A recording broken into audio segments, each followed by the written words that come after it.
Gracias, Espíritu Santo. Derrama lo sobrenatural de Dios en nuestras vidas, Espíritu Santo. Tócanos en esta mañana con tu poder y con tu gran amor.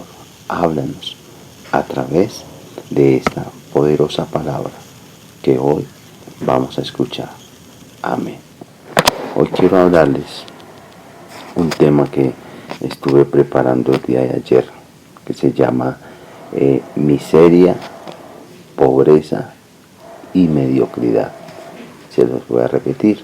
El tema de hoy es miseria, pobreza y mediocridad. Todos los seres humanos,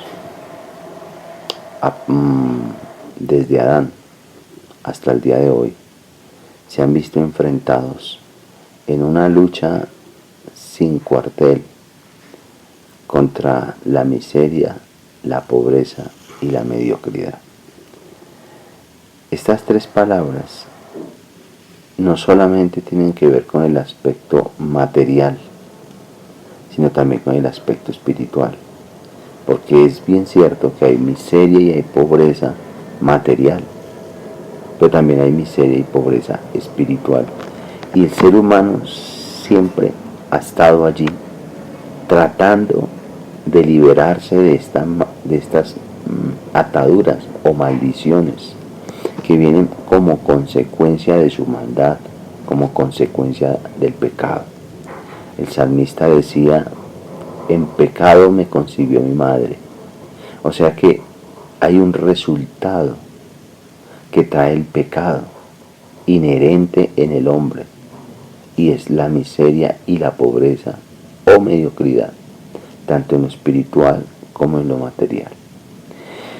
Y allí es donde opera nuestro Señor. Allí opera Dios, porque cuando Cristo aparece como el postrer Adán, porque el primer Adán perdió todo, pero el postrer Adán, que es Cristo, recuperó y salvó todo lo que nuestro padre Adán había perdido. Entonces, en Cristo, en su muerte, en su resurrección, nosotros fuimos liberados de la miseria, la pobreza y la mediocridad. Pero eso es un estamento legal que nosotros tenemos que apropiarnos de ellos. No es suficiente con decir: Cristo me liberó de la miseria material. Cristo me sacó de la pobreza material espiritual, y quedarme allí estático con las manos cruzadas. Ese es el asunto de los creyentes, que el creyente piensa que lo que Cristo hizo le da el derecho para quedarse sentado sin aportar al cambio, sin activar lo que Jesús hizo.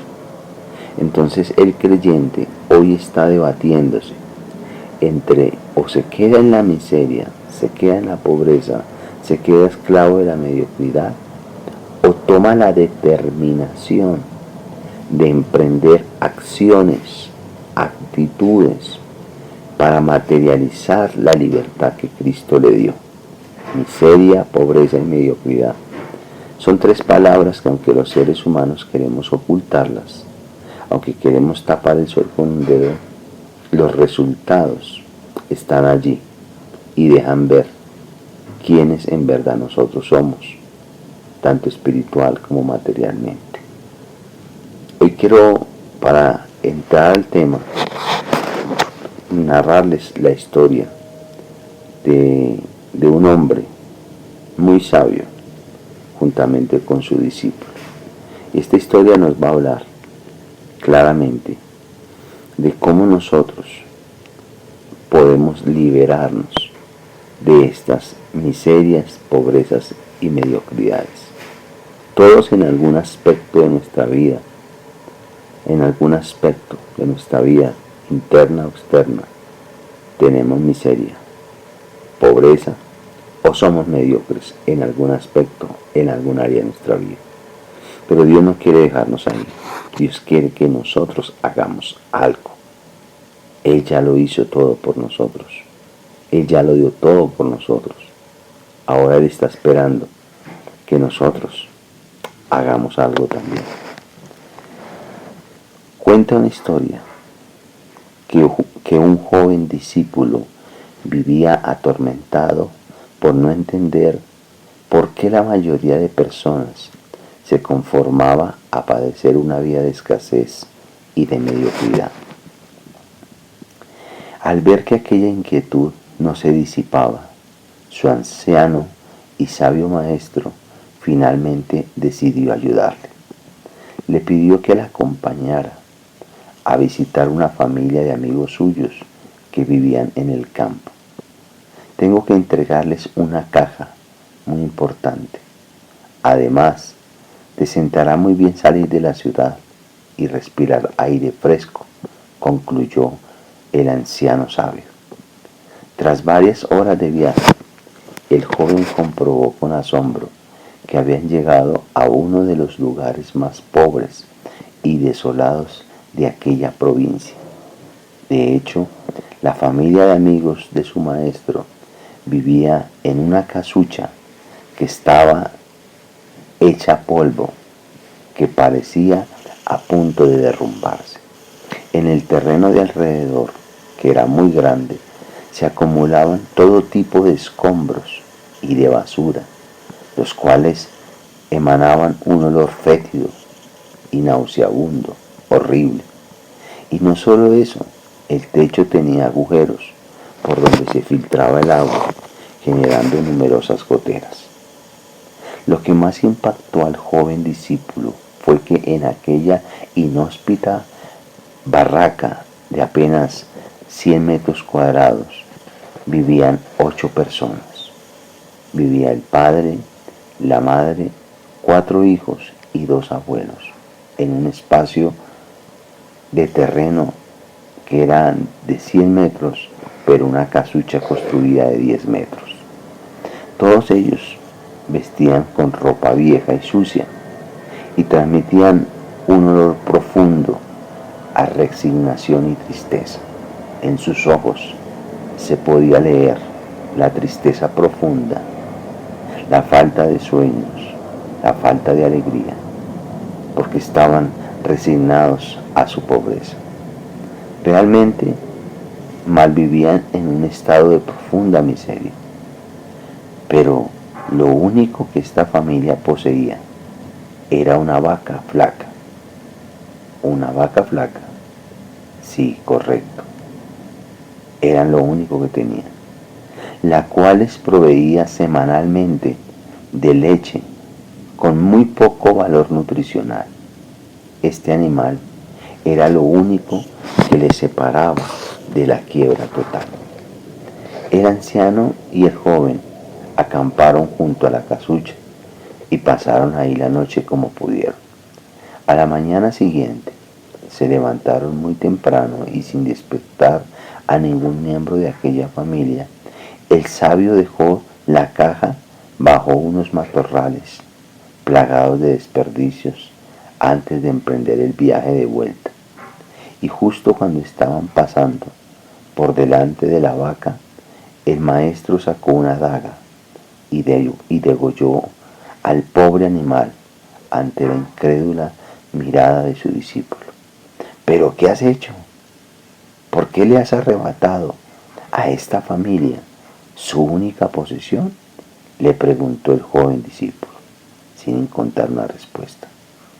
Haciendo caso omiso a los interrogantes del joven, el anciano se dispuso a continuar la marcha. El asesinato de la vaca conmovió profundamente al joven. Estuvo varias semanas sin pegar el ojo por las noches. La preocupación y la angustia le carcomían, impidiéndole conciliar el sueño. Por mucho que fueran pasando los meses, no podía dejar de pensar en que su maestro había condenado a aquella familia a morir de hambre. Y a pesar de insistirle a su maestro del por qué lo había hecho, éste se negaba a responderle. Un año más tarde, y viendo que aquel joven era incapaz de olvidar lo sucedido, el anciano finalmente accedió a su petición de regresar al pueblo donde vivía aquella familia. Y nada más al llegar, el discípulo se temió lo peor al constatar que la casucha había desaparecido. En su lugar, ahora había una vivienda nueva de 100 metros cuadrados, mucho más grande y confortable. El terreno de alrededor estaba muy bien cuidado. Había una zona llena de plantas y de flores de diferentes colores, y otra en la que habían plantado diferentes vegetales, legumbres y hortalizas. El techo era de piedra, realmente era muy hermosa. Era obvio que la muerte de la vaca había sido un golpe demasiado duro para aquella familia, quienes seguramente habían tenido que abandonar aquel lugar. ¿A dónde habrán ido a parar? ¿Qué habrá sucedido con todos ellos?, pensaba atormentado el joven para sus adentros, mientras el maestro llamó al timbre y enseguida alguien se acercó para abrirles la puerta. Se trataba de un hombre elegante y con aspecto saludable. El joven no podía creérselo. Era el padre de familia que un año atrás había conocido en condiciones de completa miseria. Una vez dentro de la casa, el discípulo observó fascinado cómo aquel lugar estaba en perfecto estado, muy limpio y ordenado. Los 10 miembros seguían vivos y se les sentía rebosantes de alegría y vitalidad. Y el joven, totalmente perplejo y anonadado, les preguntó: ¿qué ha ocurrido durante este año para que haya cambiado tanto su situación de vida?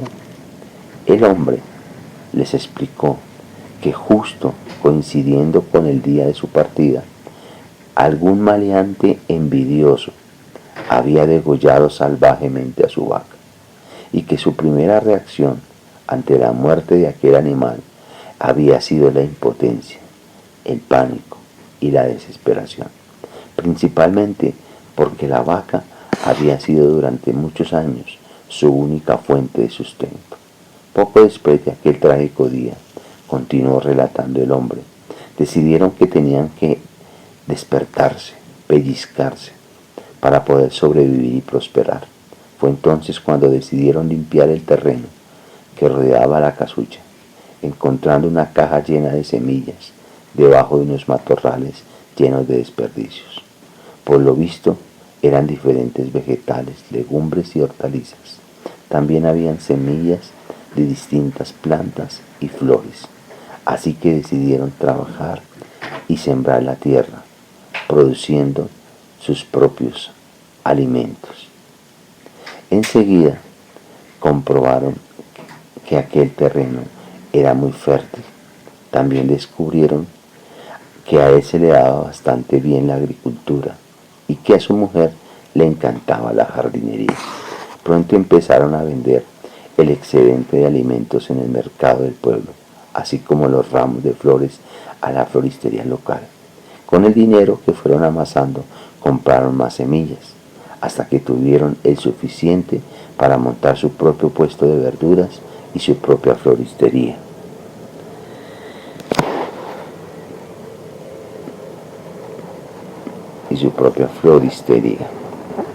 Sigamos. De modo, el maestro, quien había permanecido en silencio, prestando atención al fascinante relato del hombre, se acercó a su discípulo y en voz baja le preguntó: ¿tú crees que si esta familia aún tuviese su vaca, estaría hoy donde ahora se encuentra? ¿Realmente crees que si hubieran despertado, si hubieran puesto pilas, si aquel animal siguiera vivo? Y el joven reflexivo le contestó: lo más probable es que no.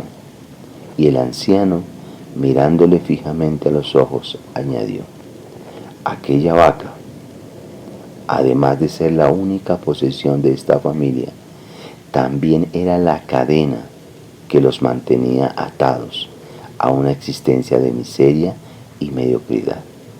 Al verse despojados súbitamente de la falsa seguridad que les proveía su vaca, no les quedó más remedio que tomar la determinación de salir de la zona de comodidad y reinventarse. Lo que al principio percibieron como un gran conflicto y una gran adversidad resultó ser su gran oportunidad para prosperar y crear una vida mucho mejor y una vida mucho más plena. Esta narración habla por sí sola. ¿Qué es aquello que se volvió el centro de tu vida? ¿Cómo se llama aquella vaca de la cual tú crees que dependes? ¿Cómo se llama esa zona de confort donde estás puesto? Hoy el resumen es sencillo. Hay que matar esas vacas sagradas que nosotros tenemos en nuestra mente, que lo único que hacen es retrasarnos. Pensamos que sin esas vacas sagradas no podemos vivir, que nos vamos a morir. Pero tal vez esas vacas sagradas son las que nos tienen en una vida escasa, en una vida de pobreza, porque no nos dejan tomar un cambio radical en nuestras vidas. Si no oras, es porque tienes una vaca, y la vaca se llama pereza espiritual. Si no mantienes una buena relación con Dios, como usted lo desea, como usted lo quiere y como usted lo sueña, muy seguramente es porque tienes una vaca, y esa vaca se llama apatía a Dios, a su presencia.